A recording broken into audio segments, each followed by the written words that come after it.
ഈ Marvel fans അതുപോലെ തന്നെ സ്പൈഡർമാൻ ഫാൻസ് അവർക്ക് വേണ്ടിയാണ് ഞാൻ ഈ വീഡിയോ ഇടുന്നത്. സ്പൈഡർമാൻ ബ്രാൻഡ് ന്യൂ ഡേ എന്നുള്ള സിനിമ ഈ 30-ാം തീയതി റിലീസാവാൻ പോവാണ്. മാർവൽ ഫാൻസ് ആണെങ്കിലും സ്പൈഡർമാൻ ഫാൻസ് ആണെങ്കിലും ജെന്യൂൻ സിനിമ ഫാൻസ് ആണെങ്കിലും ശരി, എല്ലാവരും കാത്തിരിക്കുന്ന ഒരു സിനിമയാണ്. ഈ സിനിമ റിലീസ് ചെയ്യാൻ പോകുമ്പോൾ അതിൻ്റെ ഒരു എക്സൈറ്റ്മെൻറ്റും അതിൻ്റെ ഒരു ഹാപ്പിനെസ്സും എല്ലാം ഉണ്ടെങ്കിൽ കൂടെ ഒരു നെഗറ്റീവായിട്ടുള്ളൊരു കാര്യം കൂടെ ഉണ്ട്, ഒരു അൺഹാപ്പി ആയിട്ടുള്ളൊരു കാര്യം, കുറച്ചൊരു വറീഡ് ആയിട്ടുള്ളൊരു കാര്യം. ഈ സിനിമ കാണാൻ കാത്തിരിക്കുന്ന ആളുകളാണെങ്കിൽ ശരി, എസ്പെഷ്യലി ഐമാക്സിൽ സിനിമ കാണാൻ കാത്തിരിക്കുന്ന ആളുകളാണെങ്കിൽ ശരി, അവർക്കൊരു നിരാശ വരുന്നൊരു കാര്യമാണ് പറയാൻ പോകുന്നത്. ഇപ്പം ഞാൻ പറയാൻ പോകുന്ന കാര്യം കുറേ ആളുകൾക്ക് അറിയായിരിക്കും, പക്ഷേ കുറച്ച് ആളുകൾക്ക് അറിയില്ലായിരിക്കും.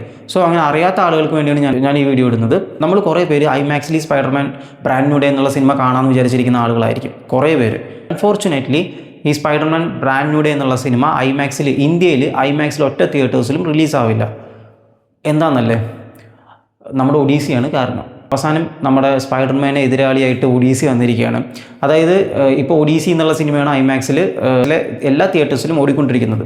ഈ പിക്ചേഴ്സ് എൻ്റർടൈൻമെൻറ്റ്സ് ആണ് ഇന്ത്യയിലെ എല്ലാ ഐമാക്സിലേക്കും ഒഡീസി എന്നുള്ള സിനിമ ഡിസ്ട്രിബ്യൂട്ട് ചെയ്തിരിക്കുന്നത്. അവർ ഈ സിനിമ ഡിസ്ട്രിബ്യൂട്ട് ചെയ്യുന്നതിന് മുന്നേ ഇന്ത്യയിലെ എല്ലാ ഐമാക്സ് തിയേറ്റേഴ്സായിട്ടും ഒരു എഗ്രിമെൻറ്റ് വെച്ചിരുന്നു.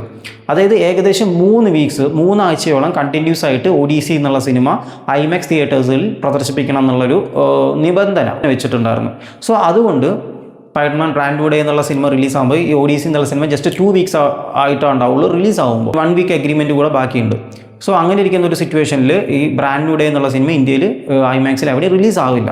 അങ്ങനെ ഒരു പ്രശ്നമുണ്ട്. ഈ ഐമാക്സിൽ സിനിമ കാണാമെന്ന് കാത്തിരിക്കുന്ന ആളുകളാണെങ്കിൽ കാത്തിരിക്കേണ്ട, എത്രയും പെട്ടെന്ന് തന്നെ ഏറ്റവും വലിയ സ്ക്രീനിൽ നല്ല വിഷ്വലി ഓഡിയോ ക്വാളിറ്റി ഉള്ള ഏറ്റവും ബെസ്റ്റ് സ്ക്രീനിൽ സിനിമ എക്സ്പീരിയൻസ് ചെയ്യാൻ നോക്കുക. അപ്പോൾ ബ്രാൻഡ് ന്യൂ ഡേ എക്സ്പീരിയൻസ് ചെയ്യാൻ പറ്റിയ സിനിമ തിയേറ്റേഴ്സ് കേരളത്തിൽ ഏതൊക്കെയാണെന്ന് ചോദിക്കുകയാണെങ്കിൽ, അപ്പോൾ ഐമാക്സ് കഴിഞ്ഞാൽ ഏറ്റവും നല്ല ബെസ്റ്റ് എക്സ്പീരിയൻസ് കിട്ടുന്ന തിയേറ്റേഴ്സ് ഏതാണെന്ന് ചോദിക്കുകയാണെങ്കിൽ ഒന്ന് എപ്പിക്കിൻ്റെ തിയേറ്റേഴ്സ് ഉണ്ട് കേരളത്തിൽ.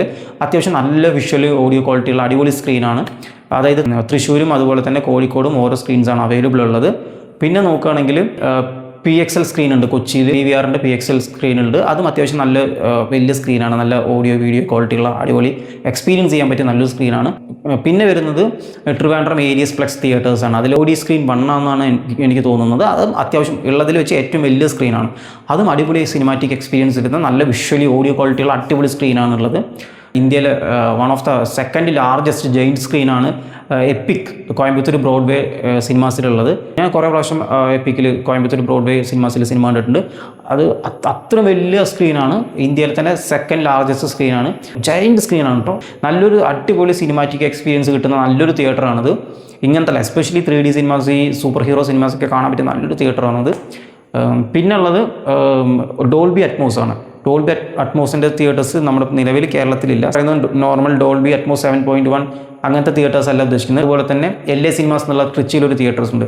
അത് അത്യാവശ്യം നല്ലൊരു വലിയ തിയേറ്ററാണ്. അതുപോലെ തന്നെ മഹേഷ് ബാബുവിൻ്റെ ഒരു MB സിനിമാസ് ബാംഗ്ലൂർ, അല്ലു അർജുൻ്റെ ഹൈദരാബാദിലുള്ള അല്ലു സിനിമാസ്, അങ്ങനെ കുറച്ച് തിയേറ്റേഴ്സ് ഉണ്ട്. ട്രാവൽ ചെയ്ത് കാണാൻ പറ്റുന്ന കുറച്ച് ഡിസ്റ്റൻസിലുള്ള നിയറസ്റ്റ് ഡിസ്റ്റൻസിലുള്ള സ്ക്രീൻസാണ്.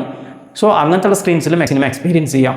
ഈ എപ്പിക്ക്, PXL, അതുപോലെ തന്നെ ഡോൾബി അറ്റ്മോസ്, മെഗാപിക്സ്, പൊള്ളാച്ചിയിലൊരു മെഗാപിക്സ് എന്നുള്ള സ്ക്രീൻ ഉണ്ട്. കുറച്ച് തിയേറ്റേഴ്സൊക്കെ ഉണ്ട്. ഇനി ഇതൊന്നും നിങ്ങളുടെ സറൗണ്ടിങ്ങിലില്ല, അല്ലെങ്കിൽ കുറേ ദൂരം പോയി ട്രാവൽ ചെയ്ത് സിനിമ കാണാൻ പറ്റില്ല എന്നുണ്ടെങ്കിൽ നിങ്ങളുടെ നിയറസ്റ്റ് സ്ഥലത്ത് ഏറ്റവും അടിപൊളി നല്ല അത്യാവശ്യം 4K ലേസർ അറ്റ്മോസിലുള്ള തിയേറ്റേഴ്സ് ഉണ്ടാവും, നല്ല വലിയ സ്ക്രീൻസിലുള്ളത്. മാക്സിമം അങ്ങനത്തെ തിയേറ്റേഴ്സിലെങ്കിലും പോയി സിനിമ എക്സ്പീരിയൻസ് ചെയ്യാൻ ശ്രമിക്കുക.